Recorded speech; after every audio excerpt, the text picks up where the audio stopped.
नमस्कार दोस्तों और मेरे प्यारे छात्रों।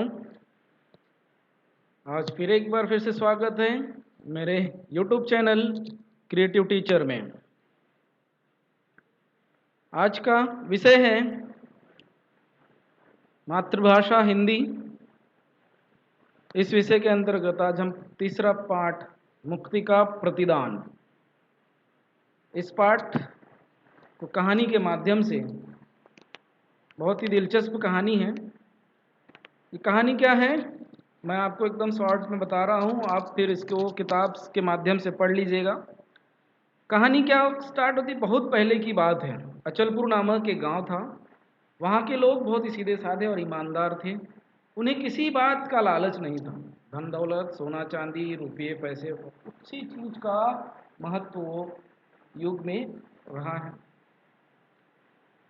लोग इन्हें पाने और लूटने के लिए क्या क्या अत्याचार नहीं करते। उन्हीं दिनों दो व्यक्ति महात्मा ज्ञानी के पास सोने के सिक्कों से भरी एक थैली लेकर उपस्थित हुए।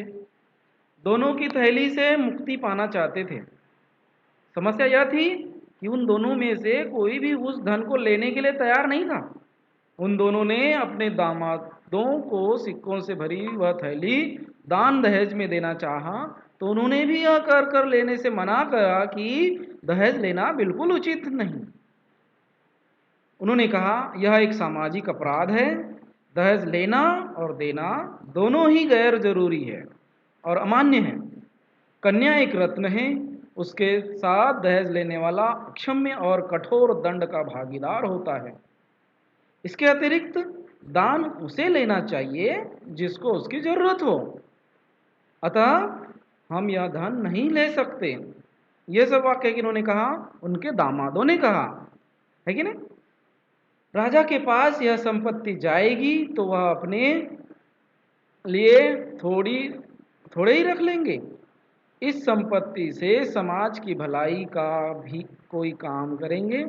यह संपत्ति राजा को देंगे तो वह हम पर खुश होकर हमारा सम्मान कर सकते हैं।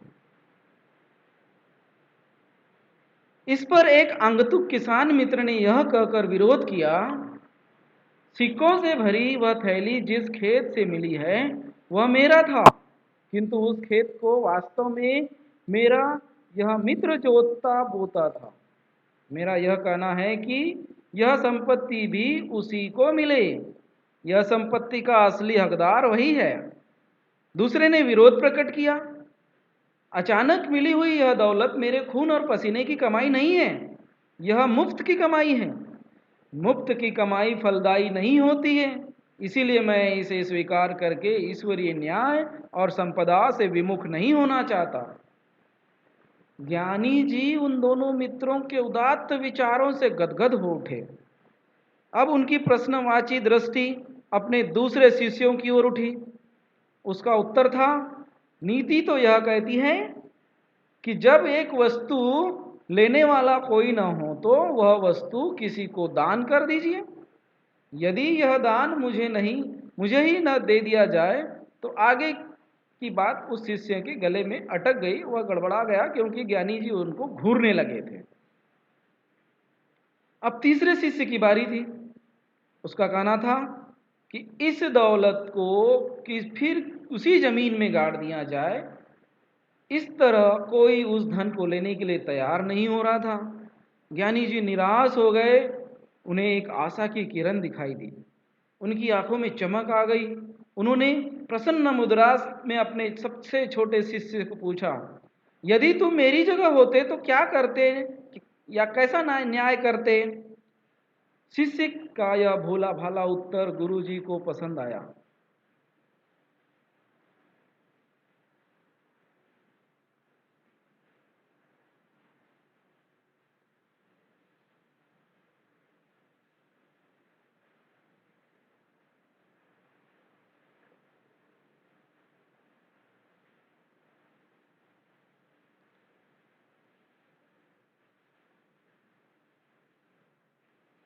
मेरी आत्मा कहती है कि धरती माँ ने यह दौलत किसी शुभ कार्य या लोकहित के लिए दी है।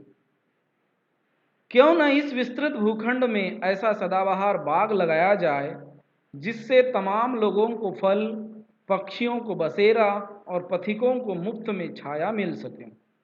यह वाक्य उनके तीसरे शिष्य ने दिए। उसके विचार सुनकर सबकी बाहें खिल गई, बाछें खिल गई। अस्तु, गुरु जी ने वह सारे सिक्के उसे सौंपकर उत्तम फलों के बीज खरीदने के लिए राजधानी की यात्रा का आदेश दे दिया। शिष्य ने अपने गुरु के आदेश को शिरोधार्थ करके अपनी यात्रा का श्री गणेश किया। श्री गणेश करना मतलब आरंभ करना, प्रारंभ करना, किसी काम को प्रारंभ करना। वह लगातार चलता रहा, मन ही मन सुंदर बाग की कल्पना भी करता जा रहा था। कई दिनों की यात्रा करने के पश्चात वह जब होनहार शिष्य राजधानी के चौक बाजार में सर्वोत्तम बीज की तलाश में घूम रहा था, तो गुजरते हुए ऊंटों के एक काफिले का शोर उसने अचानक सुना। उसने देखा ऊंट पर एक व्यक्ति सवार था।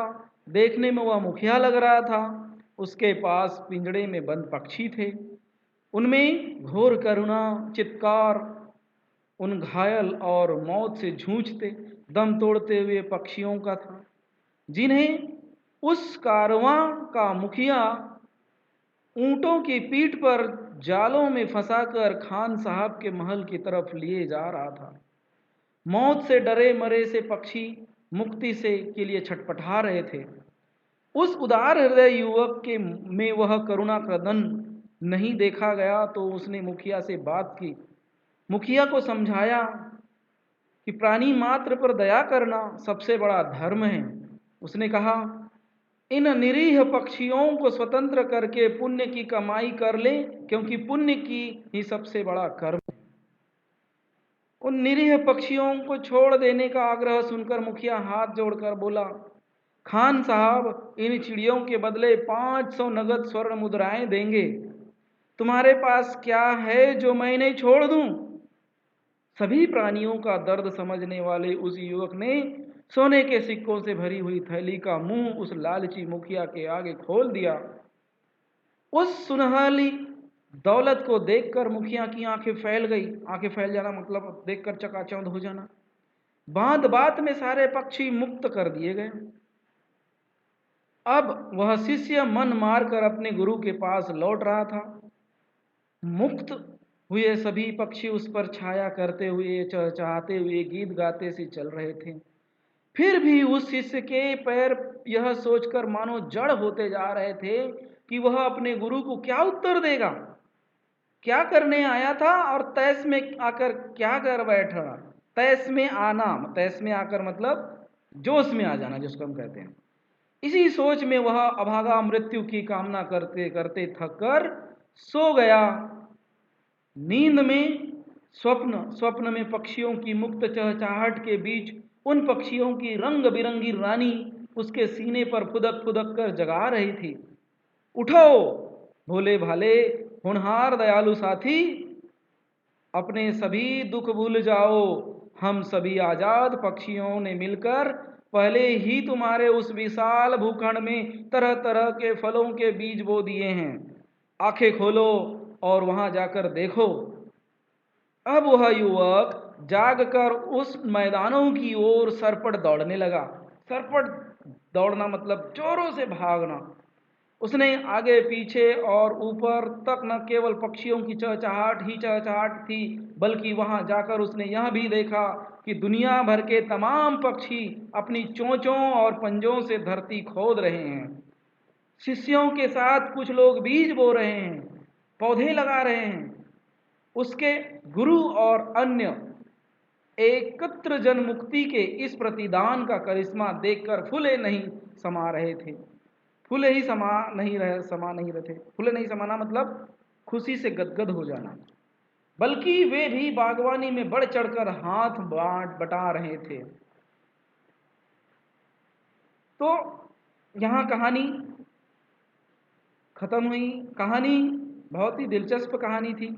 इस कहानी के माध्यम से लेखक ने हमें क्या संदेश दिया?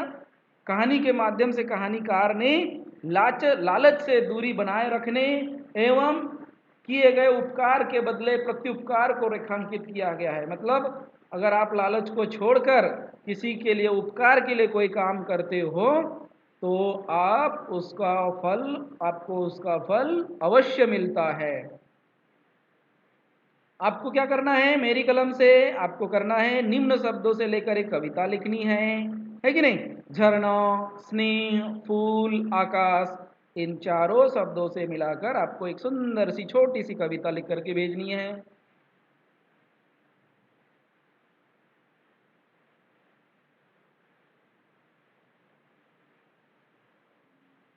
आगे चलो, आगे बढ़ते हैं। आगे क्या है, पाठ में आए हुए शिष्य, रानी, भोला भाला, ऊंट, मुखिया, बालक शब्दों का आपको वाक्यों में प्रयोग कर लिखवाना है। ठीक है, लिखना है। कैसे, देखो, रानी, चिड़िया रानी बड़ी सयानी, है ना। भोला भाला, भोला भाला, भोला भाला, भोला भाला का कैसे होगा, इन शब्दों का सिर्फ वाक्य में प्रयोग करना है। शिष्य बहुत ही भोला भाला और कर्मठ था। बालक, ऐसे इन सभी व शब्दों का वाक्य में प्रयोग करके आप मुझे भेजो। मैंने समझा, आप इस कहानी को सुनोगे पहले, उसके बाद पढ़ोगे और पढ़ने के बाद में आप क्या समझे उसका कहानी का सार आपको यहाँ लिखना है। किसी भी कहानी का आपको सारांश लिखना है। नए शब्द देखो, प्रतिदान, प्रतिदान का मतलब क्या है, बदले के में दिया गया दान। महात्मा कोई एक सज्जन पुरुष होता है, सत्पुरुष जिसको हम कहते हैं। चकाचौंध, चमक दमक। कृदन, विलाप, जिसको हम जोरों से रोना जिसको हम कहते हैं। अभागा, बदनसीब। करिश्मा, चमत्कार। गदगद होना, देखो इसके पहले मैंने कहानी बताते समय ही सारे मुहावरों के अर्थ आपको बताया। गदगद होना मतलब अत्यधिक खुश होना। मुहावरों का वाक्यों में प्रयोग करना है। तो गदगद होना, गदगद होना के लिए देखो मैं कैसे वाक्य में प्रयोग बता रहा हूं आपको। गुरु ने शिष्य के किए गए कार्यों को सुनकर बहुत ही गदगद हो गए, मतलब अत्यधिक खुश हुए ना। इसीलिए कभी भी वाक्यों में प्रयोग, मुहावरों का वाक्यों में प्रयोग करते समय उसके अर्थ को प्रयोग नहीं करते हैं, उसके मुहावरे को ही प्रयोग करते हैं वाक्य में। ठीक है, तैस में आना, जोश आवेश में आ जाना, हाथ बटाना, सहयोग करना, फुलाना समाना, बहुत खुश होना, आंखें फैल जाना, चकित हो जाना, श्री गणेश करना, प्रारंभ करना, बाछें बिछाना मतलब खुद प्रसन्न होना। तो इस प्रकार से ये सभी मुहावरे का आप वाक्यों में प्रयोग, एक निश्चित वाक्य में प्रयोग करके आप मुझे भेजेंगे। कोई गीत सुनाना है आपकी बोली भाषा का, जैसे आप उत्तर भारतीय हो तो आप उत्तर भारतीय का कोई बोली भाषा का गीत सुनाएंगे। महाराष्ट्रियन है तो महाराष्ट्रियन कोई बोली भाषा का गीत सुनाएंगे। समाचार पत्र में न्याय संबंधी कोई घटना पढ़ना है आपको, न्याय मतलब किसी के ऊपर अन्याय हुआ, उसके ऊपर उसको न्याय मिला हो, ऐसे न्याय की कोई संबंधित कहानी हो, सुनो। बेटी बचाओ अभियान पर सूचना अनुसार सामग्री तैयार करो। सूचना अनुसार क्या है, आप सामग्री कैसे तैयार करोगे, उसका पोस्टर निकालोगे, फिर उसका घोषवाक्य निकालोगे, फिर उसके सुविचार निकालोगे और कोई विज्ञापन होगा। देखो हमारे मोदी सरकार ने बहुत सारे विज्ञापन भी निकाले हैं, पोस्टर निकाले हैं बेटी बचाओ बेटी पढ़ाओ के ऊपर। खोजबीन, अब क्या खोजोगे आप, आपको खोजना है, कहाँ से खोजना है, ये देखो soilhealth.doc.in पर इंटरनेट पर जाकर के आपको मृदा परीक्षण से संबंधित सरकारी योजनाएं ढूंढकर आपको ज्ञात करनी है। मृदा के प्रकार कौन कौन से हैं, भूगोल में जाओगे तो मृदा के प्रकार मिल जाएंगे आपको। प्रयोगशाला और उसकी विधि क्या है वो आपको बतानी है। लाभान्वित व्यक्ति कौन कौन से हैं, मतलब मृदा से संबंधित कितने लोगों को लाभ प्राप्त हुआ, आपको इस वेबसाइट के माध्यम से आपको पूरी जानकारी मिल जाएगी। आप ये सब कुछ करके आप मुझे व्हाट्सएप करिए, मैं चेक करूंगा फिर आपको बताऊंगा। अध्ययन कौशल, अध्ययन कौशल क्या है, भाषाई सौंदर्य वाले वाक्यों उद्धरणों का संकलन करो और लेखन में उसका प्रयोग करो।